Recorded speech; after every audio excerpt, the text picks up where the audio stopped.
My brother spilled a bowl of scalding soup over my head in the middle of the family dinner. I felt the liquid burn my scalp, slide, scalding, down my forehead, soaking the gray hair I had styled so carefully that afternoon. Pieces of carrot and celery fell onto my shoulders. The smell of chicken broth mixed with my expensive perfume. And the worst part wasn't the physical pain. The worst part was the silence. 20 pairs of eyes watched me. Nobody moved. Nobody said a word. My brother, Robert, stood up slowly, with that crooked smile he had perfected over 45 years of getting everything without effort. He pointed an accusing finger at the door. "You have 10 minutes to get out of my house," he said. His voice sounded theatrical, rehearsed. 10 minutes to get out of my family. Megan, my sister-in-law, that woman of fake smiles and empty hugs, remained seated, motionless. And then she began to clap. Slowly at first, then louder. Other guests joined in. The applause echoed in my ears like funeral bells. I dried my face with my napkin. I took a deep breath. 67 years of humiliation condensed into a single moment. But something inside me didn't break. It hardened. I reached into my purse and pulled out a manila envelope. I threw it onto the table. The document scattered among dirty plates and lit candles. "Correct," I said, my voice icy. 10 minutes. And everything that is yours will be gone. Comment if your own family ever betrayed you when you were at your most vulnerable. But to understand how I got to this moment, with soup dripping from my hair and revenge in my hands, I need to take you back. Way back. To when I was just an invisible girl in a house full of voices that never said my name with love. I grew up knowing I wasn't enough. That I would never be enough. My brother, Robert, was the son our family revolved around. I was just a shadow in the corner. Every one of his achievements was celebrated like he had discovered the cure for cancer. He got a C in math, and my mother, Susan, organized special dinners. He won a high school football game, and my father, Richard, invited the neighbors over to celebrate. I brought home straight A's and got a distracted nod. I won the science fair and got a "That's nice, Catherine," without them looking up from the newspaper. I remember one Christmas. I was 11. Robert got a brand new 10-speed bike, bright red. He had asked for it for months. He screamed with excitement. He hugged Mom. The photographs of that moment still exist in an album I never open. I got a knitted sweater, 2 sizes too big, mustard-colored, used. It smelled like mothballs. It had a stain on the sleeve. I smiled and said thank you, because that's what was expected of me. Always be grateful. Always be invisible. Robert broke that bike in 3 months, left it in the rain, abandoned it in the garage until it rusted. But he already had something new. There was always something new for Robert. The only person who truly saw me was my grandfather, Arthur. When I entered a room, his eyes lit up. When I spoke, he listened to every word as if it were sacred poetry. "Catherine," he would tell me as we walked through his garden of roses and jasmine, "you have fire in your eyes. Don't let anyone put it out." I was 13 the first time he told me that. I didn't fully understand it then, but I kept those words like a secret treasure. Grandfather Arthur had been a surgeon, one of the best of his generation. Already retired when I was born, he kept his medical textbooks on oak shelves in his study. He let me flip through them, sit in his worn leather armchair, dream of impossible futures for an invisible girl. "Do you want to be a doctor, Catherine?" he asked me one day. "Yes," I answered without hesitation. "I want to be remembered for something important." He smiled. That smile that crinkled the corners of his eyes. "Then you will be. And when you make it, they will understand what they let pass by." But my family never understood. At 18, I was accepted into the state university on the pre-med track, a full-ride scholarship for my exceptional grades. My mother barely looked up from her magazine. "That's nice," she said in that flat tone she used for everything related to me. "You'll be very busy then." My father grunted something about how hard it would be. Robert laughed. He said I'd probably drop out in the first semester because women weren't cut out for that. Grandfather Arthur took me to dinner at a fancy restaurant. Just the two of us. We toasted with sparkling cider, because I wasn't old enough for wine. "To Dr. Catherine," he said, raising his glass, the woman who will show the world what she's made of. I cried that night in my room, not from sadness, from a strange mix of gratitude and pain. Gratitude for having at least one person who believed in me. Pain because that person shouldn't be the exception. The university years were brutal. I studied until my eyes burned. I worked night shifts at a diner. I slept 4 hours a night. Every time I felt like I couldn't go on, I remembered my grandfather's words, the fire in my eyes. I couldn't let it go out. Robert went to the university to study business administration. My parents paid every cent. They bought him a new car. They rented him an apartment near campus. He failed out of the first year 3 times.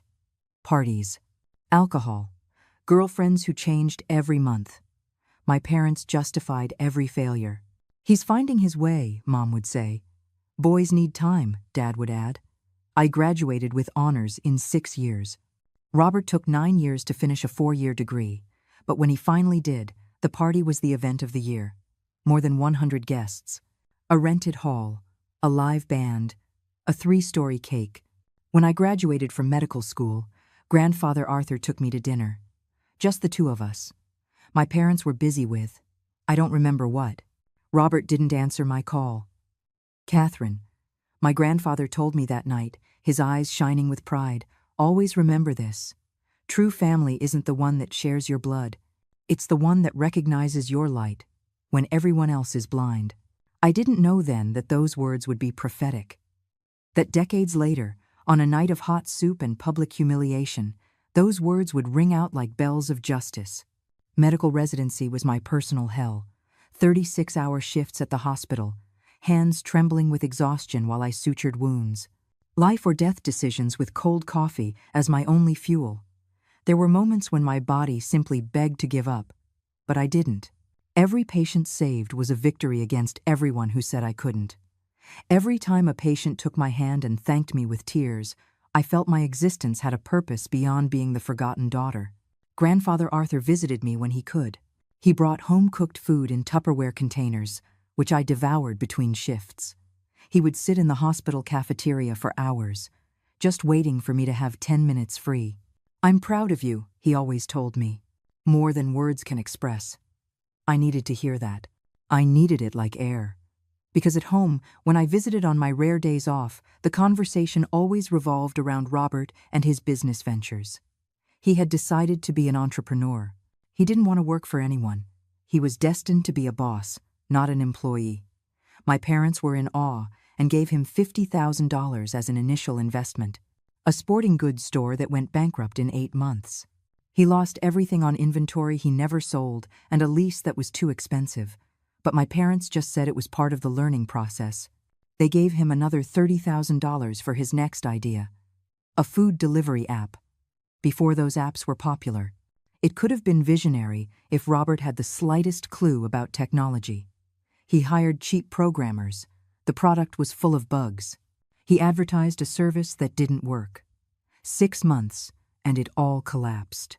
I finished my residency and began a specialization in cardiovascular surgery, one of the most difficult fields, most demanding, most competitive. I chose it for exactly that reason. I wanted to be where the mediocre couldn't reach. I spent 4 more years perfecting my technique. I studied under the best. I attended international conferences, paying for my own tickets. I read every new paper that was published. I became a sponge, absorbing knowledge as if my life depended on it. It worked. At 38, I was offered a position at one of the most prestigious hospitals in the country, not just as a surgeon, as the chief of cardiovascular surgery, recognition that doctors with 20 more years of experience dreamed of receiving. I called my family. My hands were shaking. For once, I thought maybe they would say something meaningful, that they would recognize their invisible daughter had achieved something extraordinary. My mother answered, "Catherine? What a surprise! Is something wrong?" "No, Mom, just the opposite. I was just named Chief of Cardiovascular Surgery at Metropolitan General Hospital. It's one of the most important positions in the country." Silence. So long I thought the call had dropped. "Mom, are you there?" Yes, that's nice, dear. Congratulations." "Hey, can I call you back later?" We're organizing a dinner for Robert. He got investors for his new company. We want to celebrate in a big way." I hung up without saying goodbye. I sat on the floor of my empty apartment. I cried until I was dry. 38 years old, and I was still expecting something different. I was still expecting them to see me. Grandfather Arthur called that same night. He always had a sixth sense for when I needed him. "Catherine, my brilliant girl, your mother told me about your appointment. She should have kissed the ground you walk on. What you've achieved is extraordinary. They don't care, Grandpa," I said in a broken voice. "They've never cared." "I know, my love, but there's something you must understand. Their indifference doesn't define your value. You are valuable because of what you built with your own hands, with your own brain, with your own heart. And when the time is right, they will understand what they lost. I promise you, I didn't understand then what the right time meant. But Grandfather Arthur always spoke in riddles about the future. Robert lost all of those investors' money in less than a year. His consulting firm was barely disguised fraud. He promised results he never delivered. He charged absurd fees for generic advice from the internet. The investors sued him. My parents paid the out-of-court settlement with $40,000 more. Robert never faced real consequences. He never did. He met Megan around that time. She worked in public relations. She was beautiful. Her brown hair always perfect. A practiced smile. Impeccable manners.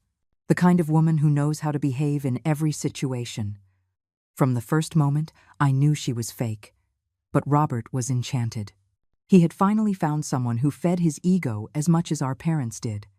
They got married in an extravagant ceremony. More than $100,000. All paid for by Susan and Richard. I was invited as an obligation.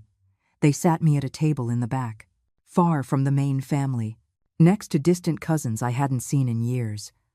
During the toast, my father spoke for 15 minutes about how proud he was of his son. "Robert has overcome obstacles," he said, his voice emotional. "He has fallen and gotten back up. That's what a real man does. Obstacles they paid to resolve. Falls they cushioned with money. But no one mentioned those details." Grandfather Arthur was sitting next to me. He squeezed my hand under the table when he saw my eyes well up. "Patience," he whispered. "Everything comes in its own time." Robert and Megan moved into a house my parents helped them buy. A 3-bedroom, 2-bath. A large yard in an upper-middle-class neighborhood, more than most people could dream of having in their 30s. I, who earned 4 times what Robert did in his best months, had bought my own condo years before. I paid for it myself, every cent from my own account. It was smaller than my brother's house, but it was mine, completely mine. The years passed. My career continued to ascend. I published papers in international medical journals. I was invited as a keynote speaker in Boston, London, Tokyo. I performed surgeries that other doctors considered impossible. I saved lives that others had given up on. I appeared in medical documentaries. I was interviewed on national news programs as an expert. My face became recognizable in professional circles. Young doctors asked for my advice. Students wanted to intern under my supervision. My family? They barely noticed.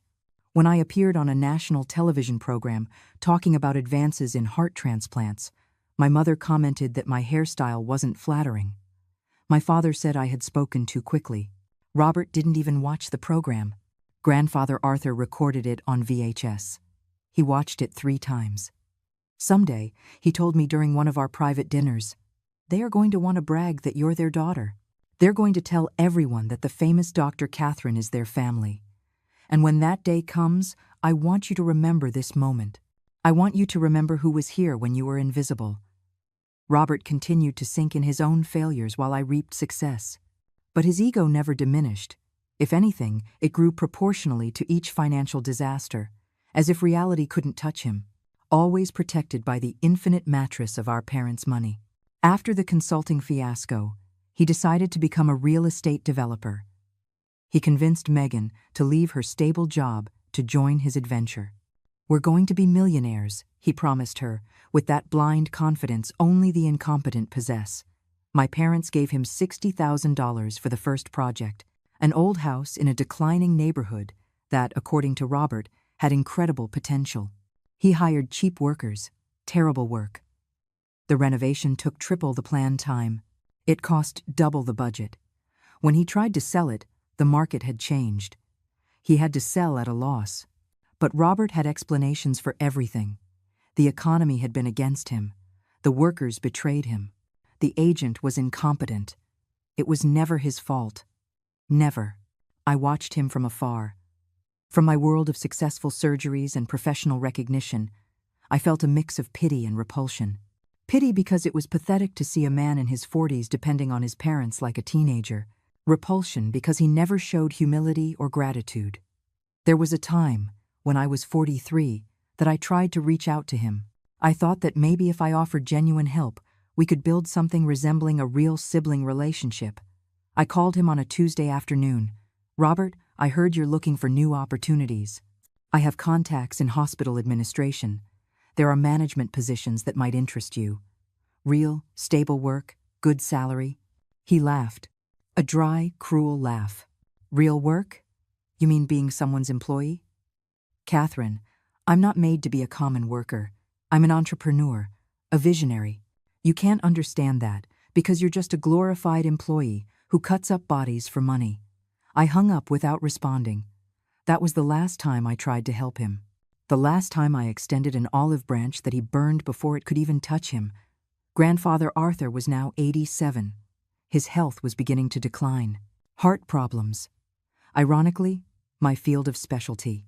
I personally reviewed all his charts. I consulted with the best cardiologists in the country. I made sure he received the best possible treatment. I spent every free moment with him.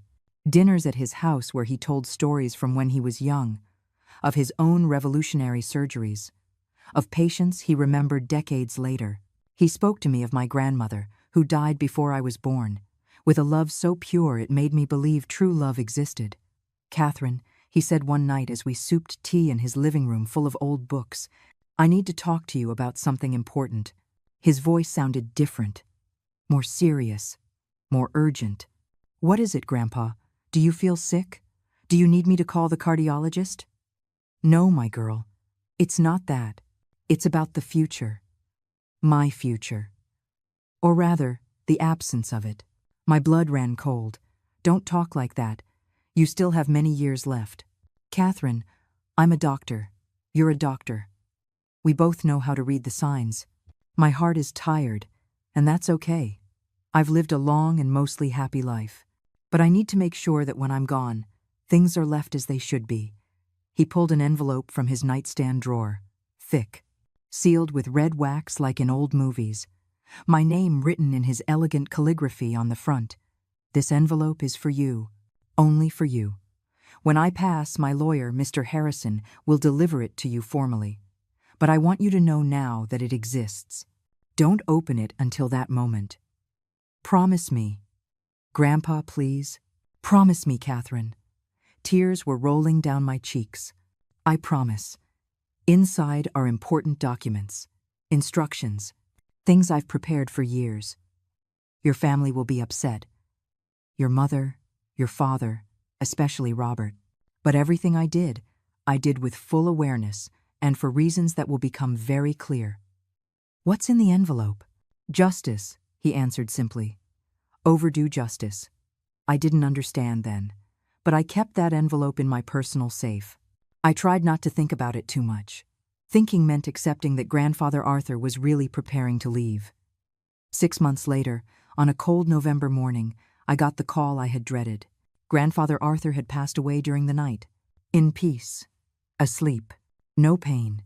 His heart simply stopped. Tired after 88 years of beating. I cried for 3 days. I cried in my apartment. I cried at the hospital between surgeries. I cried while driving aimlessly through the city. I had lost the only person who truly loved me, the only person who saw me completely. The funeral was strange.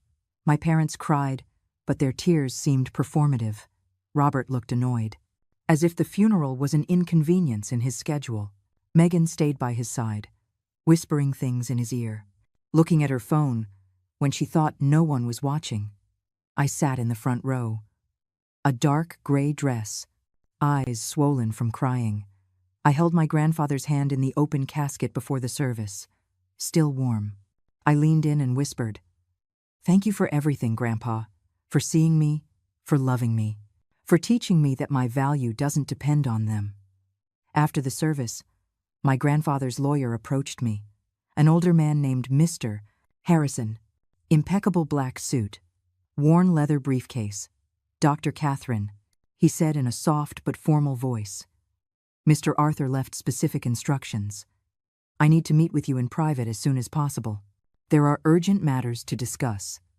My mother overheard part of the conversation. "Matters? What matters?" "We are the family. Whatever Dad left concerns all of us." Mr. Harrison looked at her with a neutral, professional expression. "Mrs. Susan, I respect your position. However, Mr. Arthur was very clear. I must first meet with Dr. Catherine in private. After that, there will be a formal reading of the will for the entire family." Robert stepped closer. With that way of his of invading personal space? "This is ridiculous. What secrets could Grandpa have with Catherine?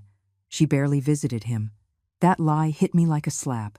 I had spent more time with Grandpa in his final years than my entire family combined. But I didn't respond. Not at the funeral. Not that day. "We'll meet tomorrow," I told Mr. Harrison. In my office at the hospital, at 4 o'clock in the afternoon. That night, I took the envelope from my safe. Still sealed. Still with my name in my grandfather's handwriting. I ran my fingers over the letters, feeling the texture of the thick paper. "What did you leave for me, Grandpa?" I whispered in my empty apartment. "What is this justice you spoke of?" The meeting with Mr. Harrison was revealing in ways I never imagined. He arrived with 3 briefcases full of documents. He sat across from my desk. He declined the coffee I offered him. He got straight to the point. "Dr. Catherine, your grandfather loved you deeply. That must be clear from the beginning. Everything he did was because he considered you the only person worthy of his legacy." "What do you mean by legacy?" Mr. Harrison opened the first briefcase.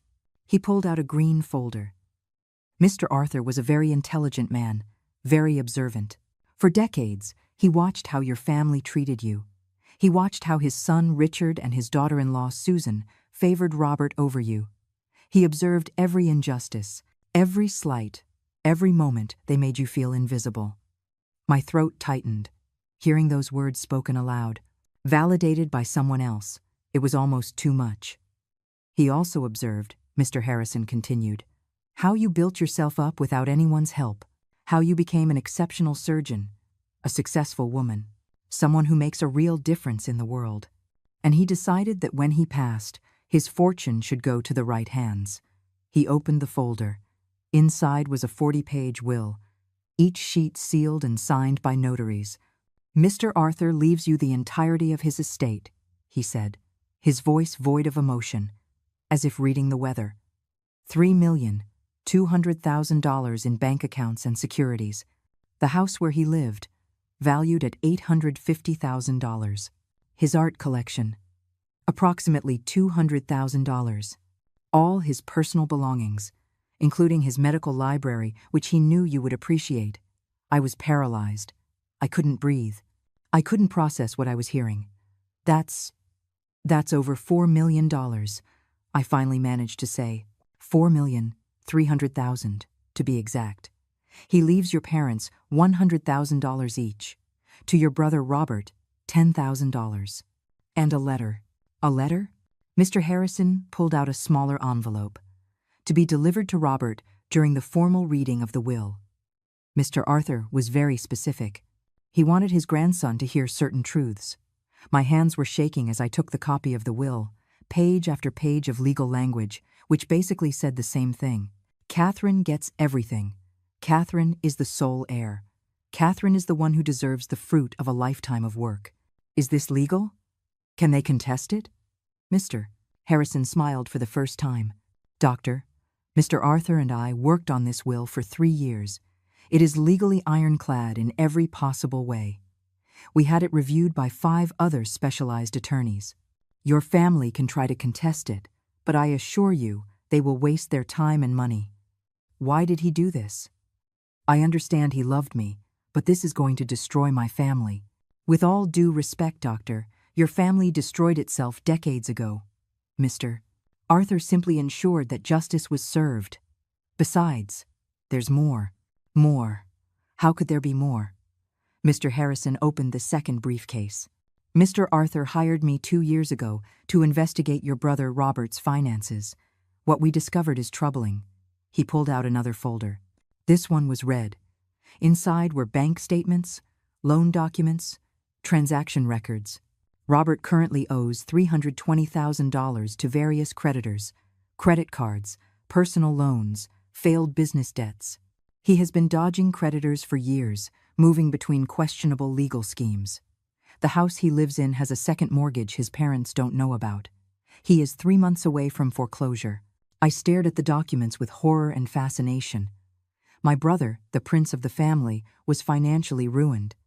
Mr. Arthur knew that eventually Robert would try to ask the family for more money, especially after his death, when he expected to inherit a considerable sum. This is why the will is the way it is.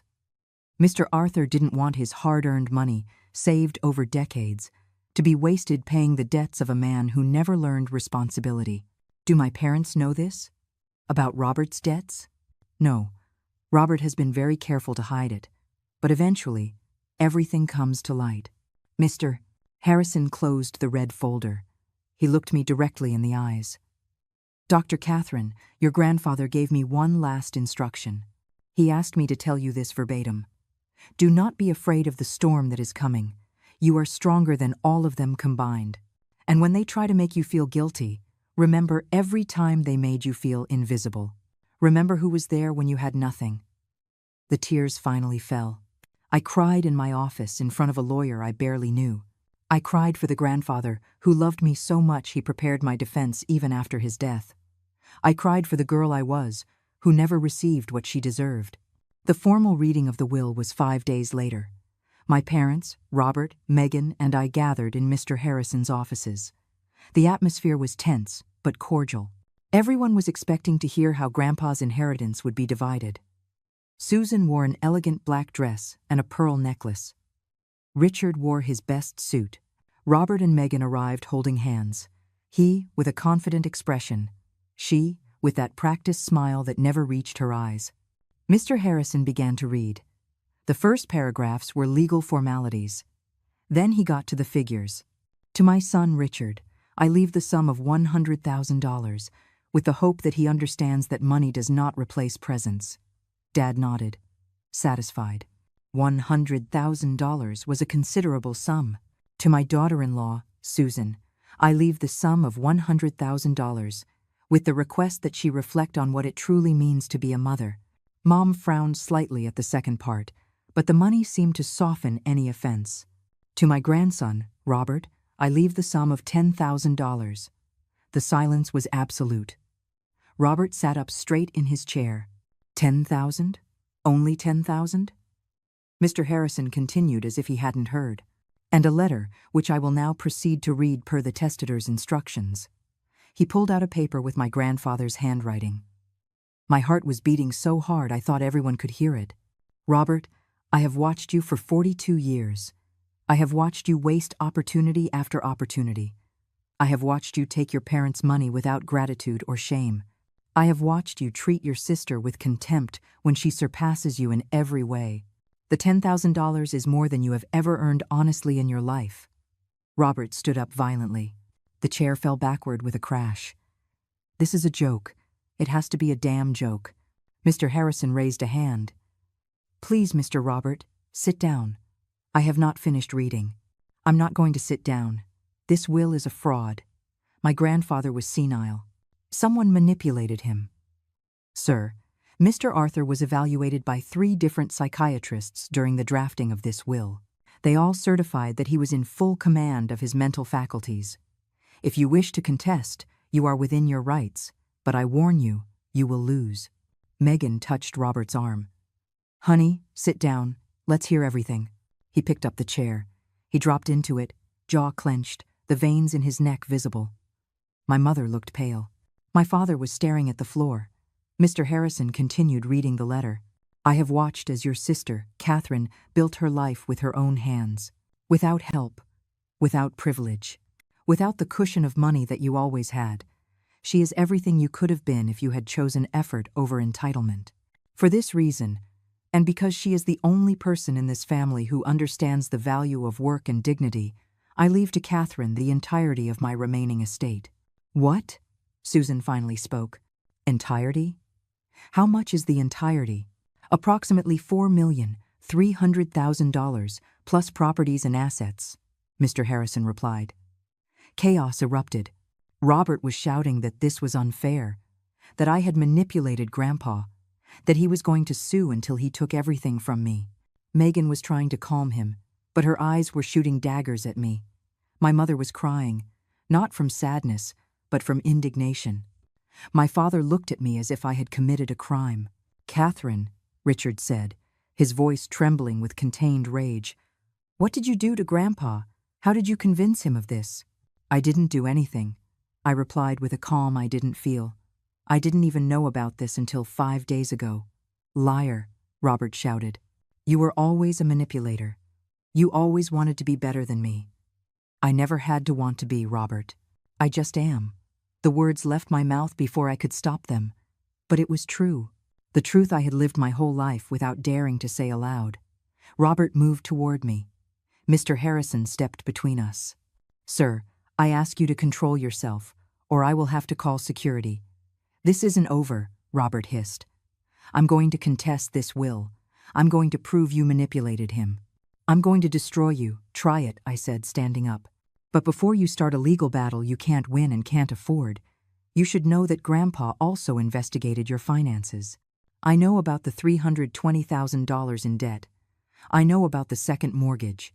I know everything, Robert." His face lost all color. Megan looked at him confused. "What is she talking about? What second mortgage?" "Shut up, Catherine," Robert said in a low, dangerous voice.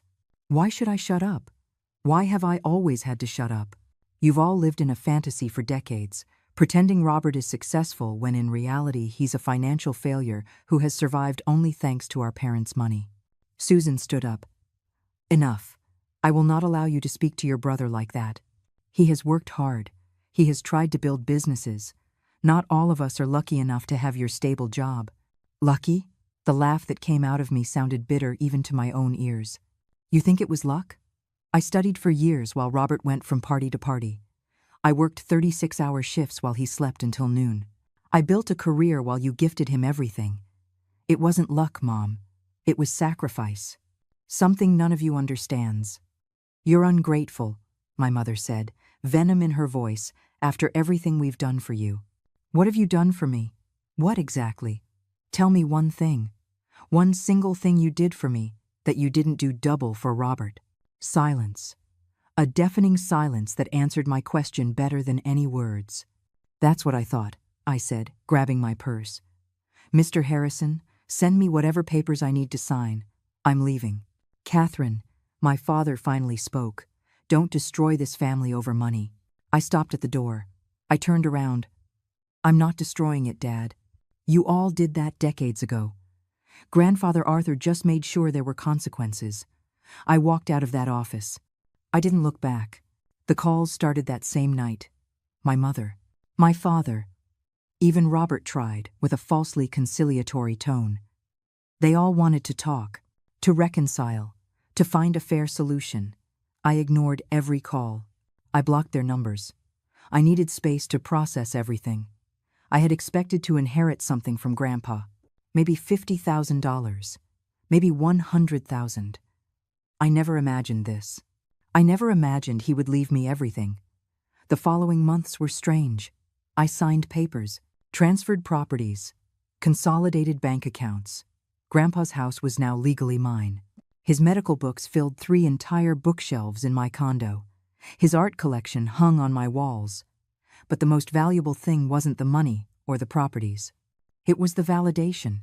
It was knowing that someone had seen me, had valued me, had considered me worthy.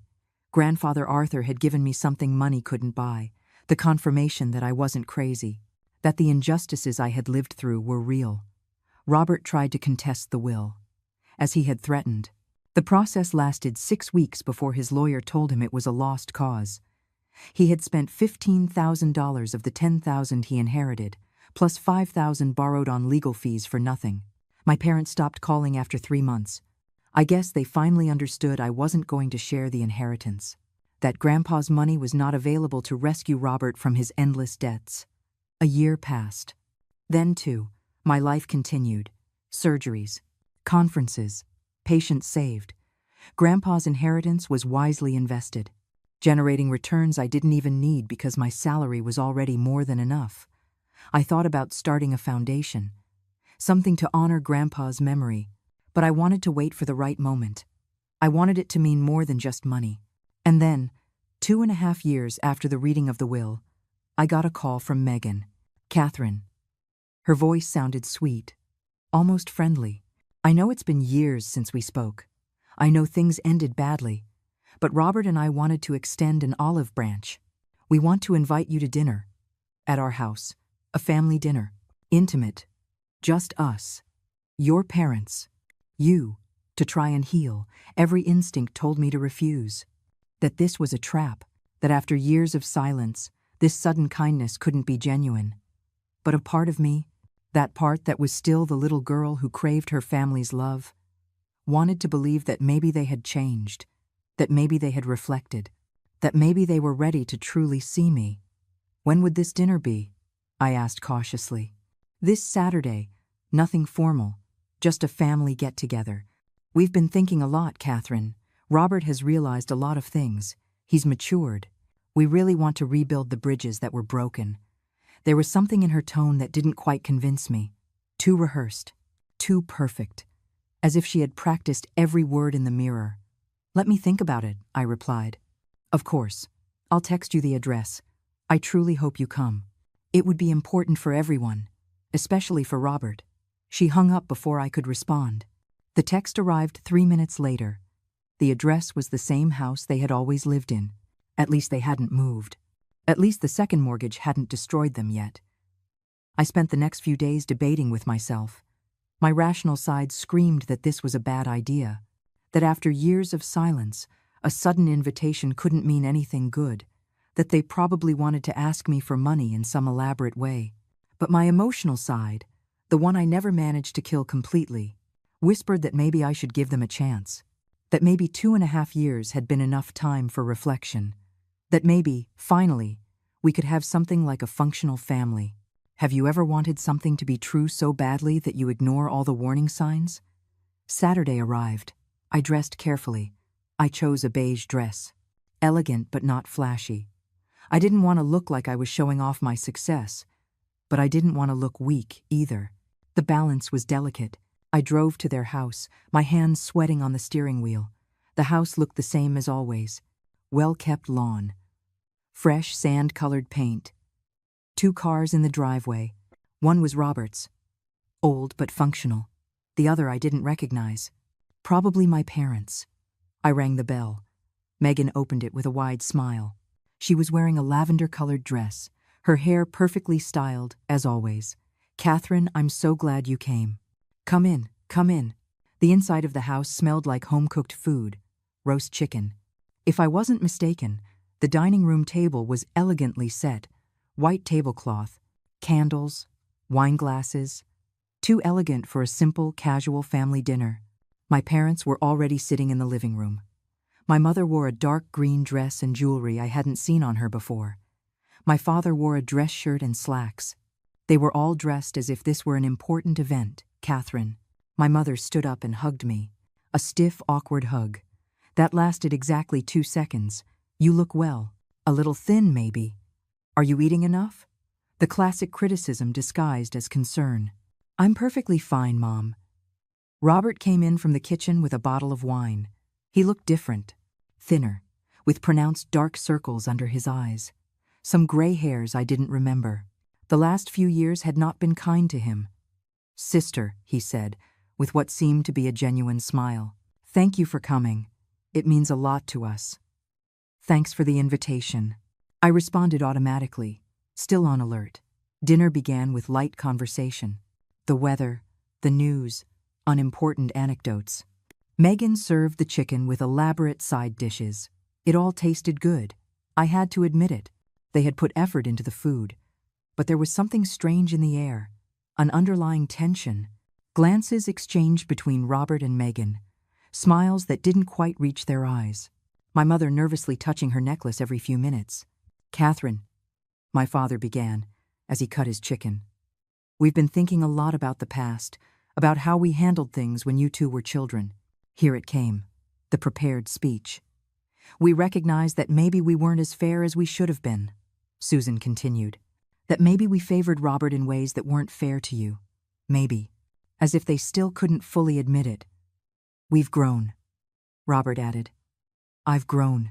I've had time to reflect on my behavior, on how I treated you, and I want to apologize. Truly, Catherine, I was an idiot, a terrible brother." The words sounded right. The tone seemed sincere, but something in my gut told me it wasn't, that this was a carefully orchestrated performance. "I appreciate the apology," I said neutrally. "What we want," Megan leaned forward with her most charming smile, "is to rebuild our family relationship, to start fresh, to leave the past behind." And to do that, Robert took a sip of wine. "We thought it might be good to do something together, as a family, a project that unites us." There it was. I knew there had to be something more. "What kind of project?" I asked. "Well," Robert exchanged a look with Megan, "I've been developing a new business idea, an integrative medicine clinic. It would combine traditional treatments with alternative therapies. It would be revolutionary.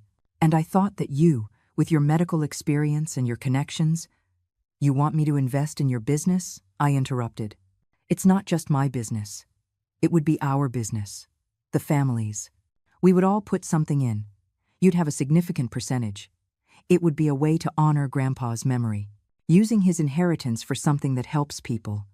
There it was, the real reason for this dinner. They didn't want reconciliation. They wanted my money, Grandfather Arthur's money that it pained them so much for me to have. "How much do you need?" I asked directly. Robert cleared his throat. "Well, to start, we'd need around $300,000, but it would be a solid investment. I've done all the research. The profit margins in this sector are incredible. $300,000. Coincidentally, almost exactly the amount of his debts, according to the documents Mr. Harrison had shown me years ago." "I see," I said, taking a sip of water. "You don't have to decide now," Megan added quickly. "We just want you to consider the possibility, as a way to unite us as a family. And we recognize," my father spoke again, "that you've worked very hard for your money, that Grandpa left it to you because he trusted you. But I also think he would have wanted the family to stay united. They were using Grandfather Arthur as an emotional tool, the same grandfather who had written explicitly in his will why he didn't trust Robert with money." I looked around the table, at my mother with her hopeful expression, at my father nodding as if this made perfect sense, at Megan with her rehearsed smile, at Robert, trying to look vulnerable and reformed, and something inside me broke, not from sadness, but from final clarity. "No," I said simply. The word fell onto the table like a stone in still water. The silence that followed was dense, heavy. "No?" Robert repeated, as if he hadn't heard correctly. "I'm not going to invest in your business. I'm not going to give you $300,000 to pay your debts disguised as a business opportunity. And I'm not going to participate in this charade of a family reconciliation that you obviously organized just to get access to Grandpa's inheritance." The masks began to fall. Megan's smile hardened. Robert's eyes narrowed. My mother let out an exasperated sigh. "Catherine, you're misinterpreting everything," Robert said, his voice tense. "This isn't about money. It's about family." "Really? Then explain to me why, in 2.5 years, I didn't receive a single call. Not one message, nothing. And suddenly, when you need $300,000, I'm your beloved sister again." "Don't be dramatic," my mother intervened. "We called you many times after the will. You were the one who ignored us. You called to demand I share the inheritance, to tell me it was unfair, to make me feel guilty for something I didn't decide. You never called to ask how I was. You never called just to talk. You only wanted the money." The money that should have been for the whole family? Robert spat. The words came out with venom. My grandfather was senile when he made that will. You manipulated him. Your grandfather was more lucid than you've been your entire life. And you know it. That's why you couldn't win the contest. Because 3 psychiatrists certified he was completely sane. You were always his favorite, Robert continued, his voice rising in volume. He always treated you like you were special, like you were better than all of us. He treated me with basic respect, something you all never did. That's not favoritism, Robert. That's the minimum a human being deserves. Basic respect. Robert laughed bitterly. You always thought you were better than us, always looking down on us, judging us with your perfect career and your perfect life. My life isn't perfect, but I built it myself, without help from anyone except Grandpa, who only gave me emotional support, not money. Everything I have, I earned with my own effort. Can you say the same, Robert? He stood up abruptly. The chair scraped against the floor. I'm sick of your self-righteous attitude. I'm sick of you acting like you're a victim. You had the same opportunities I did. The same opportunities? I stood up too. Did they give you $100,000 for your education? No, because they paid for it completely. Did they buy you a car at 18? Yes. Me? No. Did they support you financially into your 40s? Yes. Me? Never. We did not have the same opportunities. Robert, you had privilege after privilege, and you squandered every single one. Because I never had the natural talent. You have, he finally shouted. Because I'm not a geniuses like you. Some of us are just normal people. And there it was. The truth that had been hidden under years of arrogance and overcompensation. It wasn't that Robert thought he was better than me. It was that he knew he wasn't. And he couldn't stand it. You don't need to be a genius to be responsible, I said, calmer now. You don't need to be brilliant to be grateful for what you're given. You don't need exceptional talent to treat your family with basic respect. Respect? Megan joined in, her voice sharp, full of indignation. You want to talk about respect? You came here tonight with your air of superiority, judging us from your high horse. You didn't come willing to reconcile. You came to rub your success in our faces. I came because you invited me under the pretext of reconciliation. I came to give you a chance you frankly didn't deserve. And what I found was exactly what I expected. A financial ambush disguised as a family scene. You are a selfish person, my mother said, her voice icy. Grandpa would be disappointed to see what you've become. A bitter woman who refuses to help her own family. Those words hit me.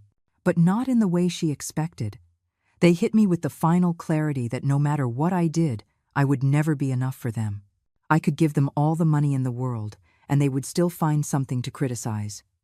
Grandpa would be proud, I answered firmly, because I did exactly what he taught me, to value myself, to not let myself be used, to understand that family isn't just blood, it's mutual respect.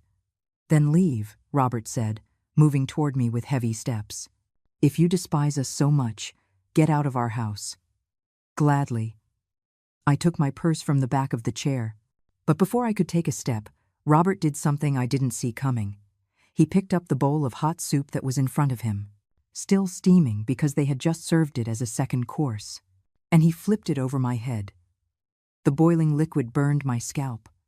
I felt it slide down my face, my neck, soaking my beige dress. Pieces of vegetables fell onto my shoulders. The pain was intense, but the shock was worse. 20 pairs of eyes were watching me, because we weren't alone. There were other people in the house, friends of Robert and Megan who had been in the adjoining living room, supposedly to arrive later, but who had clearly been there the whole time. Listening. You have 10 minutes to get out of my house, Robert said, his voice theatrical, pointing to the door. His face was red with rage. The veins in his neck were throbbing. 10 minutes to get out of my family. Forever. The silence was absolute. Nobody moved. Nobody protested. My parents sat still, staring at their plates. They said nothing in my defense. They did nothing to stop their son. And then Megan began to clap. Slowly, at first. Then louder. as if her husband had just done something admirable. The guests in the next room joined in the applause, applause that echoed in my ears like funeral bells. I dried my face with the napkin I still held in my hand. I took a deep breath. 67 years of humiliation had led to this moment. But I was no longer the invisible girl. I was no longer the woman who accepted slights in silence. I reached into my black leather purse, my purse that I always carried with me, where I kept important things, where, for some reason I couldn't fully explain, I had brought certain documents tonight. As if a part of me had known I would need them, I pulled out a thick manila envelope. I threw it on the table with so much force the wine glasses trembled. The documents scattered among the dirty plates and the still-burning candles. "Correct," I said with a calm that surprised even me. 10 minutes. And everything that is yours will be gone. Robert's smile faltered. Just for a moment. But I saw it. I saw the fear flash through his eyes before he could hide it. "What is this?" Megan asked, picking up one of the documents. "That," I said, wiping another piece of carrot off my cheek, "is Grandfather Arthur's will. In case you've forgotten, read it aloud, Megan. The part where he explains exactly why Robert received only $10,000. "We all know the will," Robert growled. "But your guests don't." I motioned to the next room, where the friends were still watching in silence. "Didn't you want an audience for my humiliation? Well, now they're going to hear the whole story." I pulled out another document. "This is a detailed financial report of your debts, Robert. $320,000. Did you tell Megan about the second mortgage on this house? Did you tell her you're 2 months away from losing everything?" Megan turned to her husband, her eyes wide. "What is she talking about?" "She's lying," Robert said, but his voice trembled. "I'm not lying, and I can prove it." I pulled out another paper. "This is the second mortgage document, signed by you 18 months ago, $75,000 at 25% annual interest. A predatory loan you accepted because no real bank would lend you money." The color drained from Megan's face. She took the document with trembling hands. She began to read it. Her eyes moved quickly over the lines, and with every second that passed, her expression hardened. "Robert, this is real." Her voice was barely a whisper, but loaded with contained fury. "Megan, let me explain," he began. "You mortgaged our house without telling me? $75,000? What did you spend that money on?" But I wasn't finished. I pulled out another document, then another, then another. I spread them on the table like cards in a poker game where I held the winning hand. "This is a $30,000 loan you took out using false information about your income. Technically, it's fraud. This other one is a credit card that's been in collections for 8 months. Here's a lawsuit from a former business partner who says you stole $45,000 from him. Should I continue?" Robert tried to snatch the papers, but I moved faster. Years of surgery had perfected my reflexes. "Don't touch me," I said, my voice icy. "You already burned me with soup. If you lay a hand on me again, I will call the police. And believe me, with all these documents of fraud, they would love to talk to you." He stopped, breathing heavily like a bull about to charge. "But wait," I continued, enjoying every second of watching his world crumble. "There's more. Because Grandfather Arthur didn't just investigate your finances. He left me specific instructions on what to do with certain information." I pulled out a different folder. This one was dark green. "Remember those investors who lost money in your consulting firm 5 years ago? The ones who accepted an out-of-court settlement paid for by our parents?" "Catherine, don't you dare," Robert said in a dangerously low voice. "It turns out one of those investors was a personal friend of Grandpa's, and when he learned what had happened, he contacted others who were also scammed by you. There are 6 people in total who lost a combined $230,000 because of your false promises." "That was already settled legally," my father intervened, finally finding his voice. "It was settled with a non-disclosure agreement that forced the victims not to speak publicly about the case. But that agreement has a clause. If Robert commits fraud again, the agreement is nullified, and they can proceed with criminal charges." The silence in the room was so thick you could cut it with a knife. "And guess what I discovered 3 months ago?" I continued. Robert has been operating another consulting firm under a different name, using the exact same scheme, promising impossible results, charging up front, and disappearing when clients ask for explanations. There are already 4 new victims. You're lying, Robert said, but his voice lacked conviction. I'm not lying. I have sworn affidavits. I have emails. I have contracts signed by you with promises you knew you couldn't keep. And best of all, I pulled out my phone and held it up. I recorded this entire conversation, including the part where you physically assaulted me in front of witnesses. Megan dropped the document she was holding. Her face had gone from shock to fury to something resembling horror.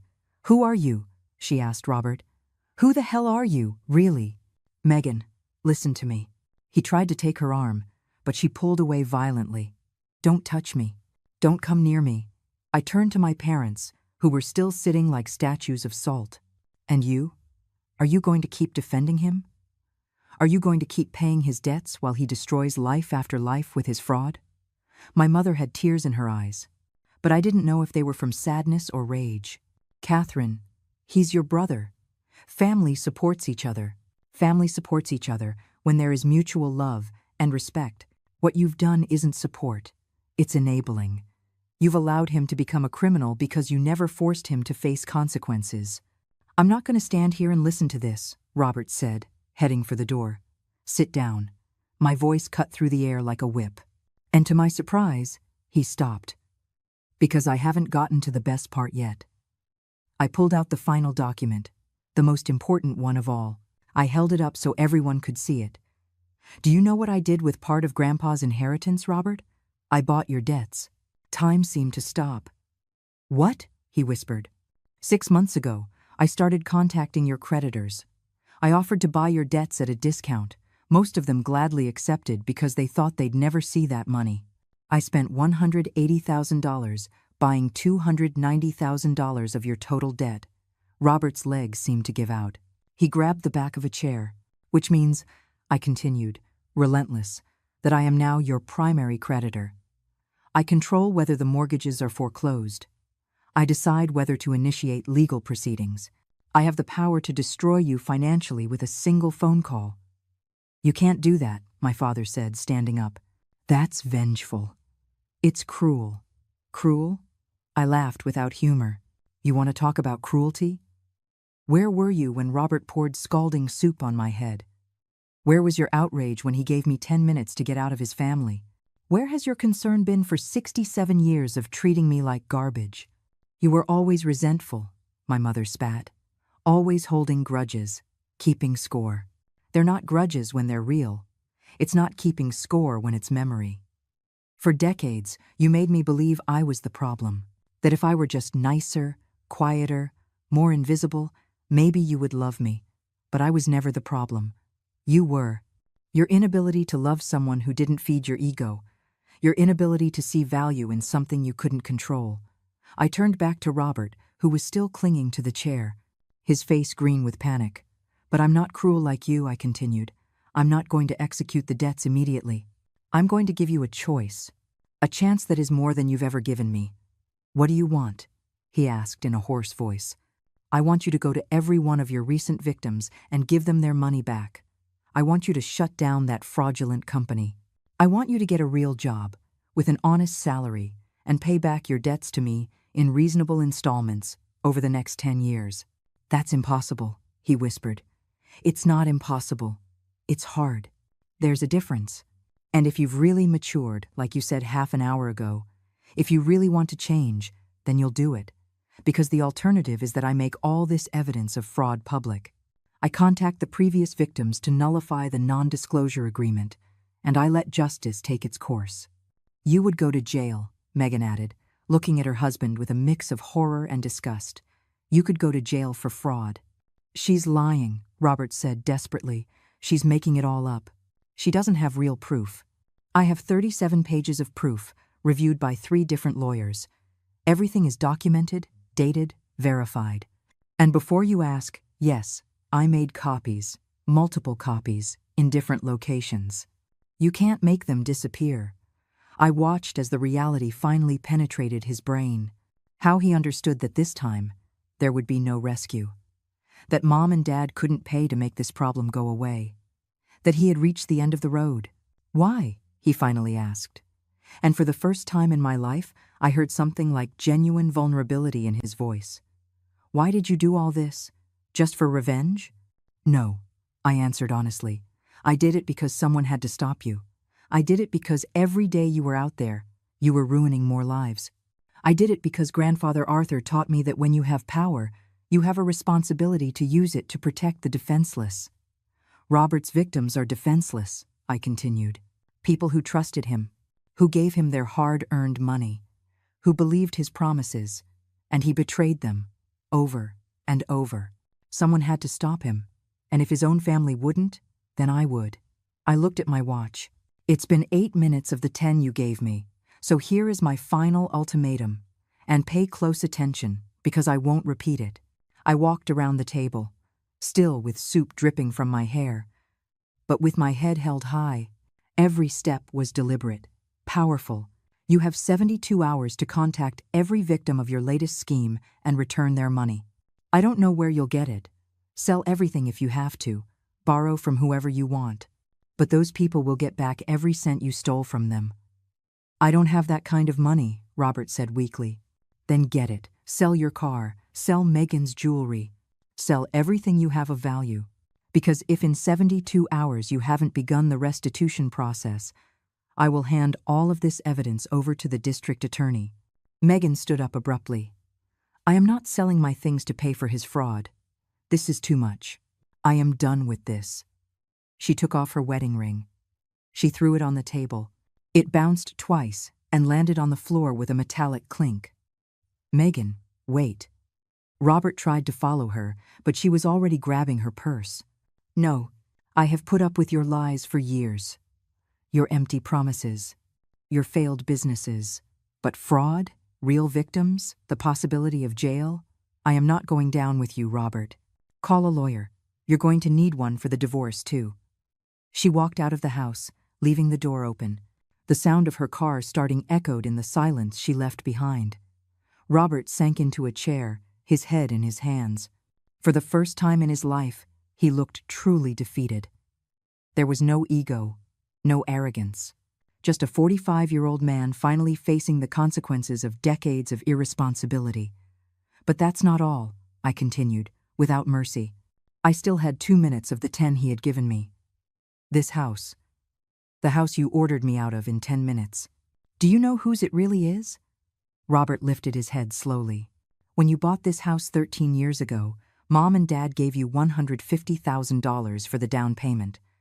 You took out a mortgage for the rest, but you could never consistently make the payments. You refinanced 3 times. You took out that second mortgage.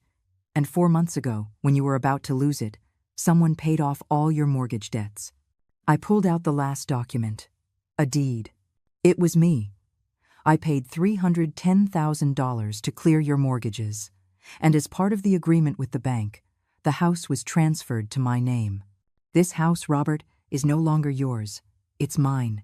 The silence that followed was absolute. Even the guests in the next room, who had been watching this drama like a stage play, held their breath. You can't, my mother whispered. You can't take his house.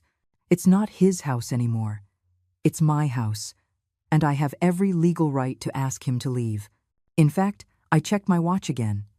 I told him that in 10 minutes, everything that was his would be gone. It's been 9.5 minutes. Catherine, please, my father spoke, his voice breaking. He's your brother. You can't leave him on the street. I can't? He had no problem ordering me out of his family after burning me with scalding soup. Why should I show him any more mercy than he showed me?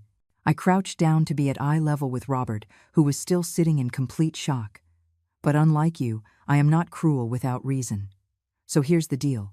You can stay in this house, my house, for 6 months. 6 months to get a real job, to start paying your debts. To get your life straight, the rent will be $2,000 a month, a fair market price. If you pay on time, if you meet your obligations, if you truly show you've changed, then in a year, I will consider selling the house back to you at the price I paid for it. No interest. And if I can't pay? He asked, his voice hollow. Then you'll have to move out. and the house will be sold to the highest bidder. Those are the rules the real world follows, Robert. The same rules the rest of us have always followed. Welcome to reality. I straightened up. I walked toward the door. But before leaving, I turned one last time to my parents. And you too. Susan, Richard, I want you to know something. For 67 years, I searched for your approval, your love, your recognition.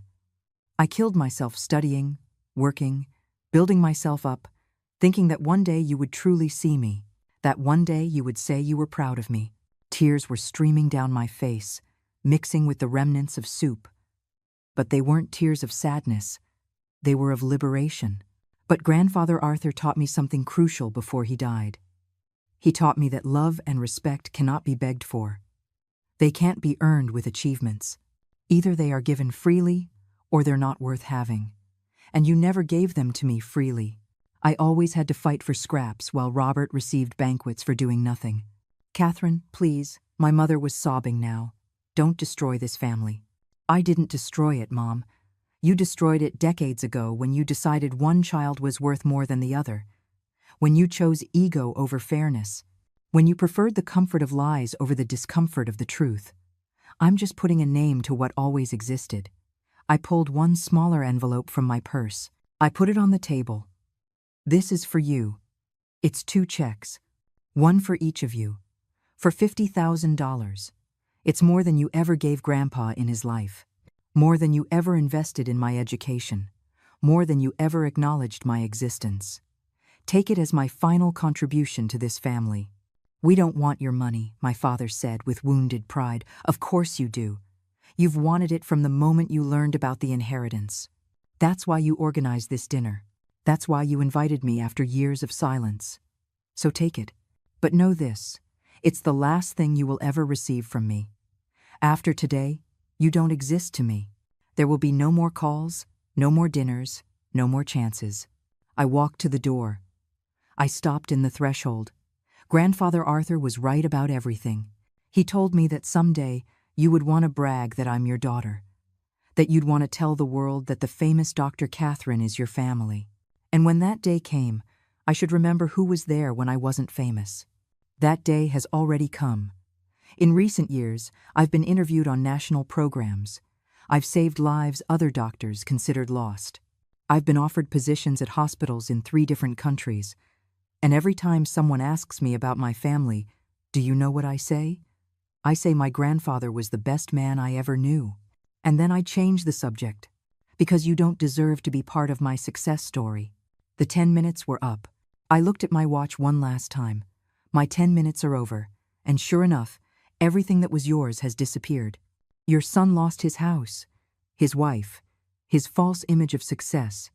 You lost your daughter, not because I'm cruel, but because I finally understood what Grandpa tried to teach me, that my value does not depend on your recognition. I walked out of that house with my head held high, with soup still dripping from my hair, but with my heart lighter than it had felt in decades. I heard sobbing behind me. But I didn't look back. There was nothing there worth keeping. 3 years have passed since that night. Robert complied with the ultimatum. He returned the money to his victims, selling everything he had of value. He got a job in sales. Nothing glamorous, but honest. He pays his rent on time every month. He still has 7 years left to pay off his debt to me. But at least he's trying. Megan divorced him. She moved to another city. My parents tried to contact me several times during the first year. I ignored every call, every message, every letter. Eventually, they stopped trying. And I, with part of Grandfather Arthur's inheritance, created the Arthur Foundation for Young Physicians. We give full-ride scholarships to medical students who come from unsupportive families, who have to build themselves up alone, who are invisible in their own homes. In 3 years, we have helped 47 students fulfill their dreams. Every time I award a scholarship, I see Grandfather Arthur in their eyes. I see the gratitude, the determination, the fire that can't be put out. And I know he would be proud, because in the end, true family isn't the one that shares your blood. It's the one that recognizes your value, celebrates your achievements, and supports you in your falls. It's the one that sees you when you are invisible to everyone else. Grandfather Arthur was my true family. And now, these 47 students, and the hundreds who will come after, they are my family too. A family I built myself, based on mutual respect and genuine love. Do you see? Sometimes the family you need isn't the one you were born into. It's the one you choose to build when you finally understand your own worth. Blood screams, but respect whispers, and it lasts longer.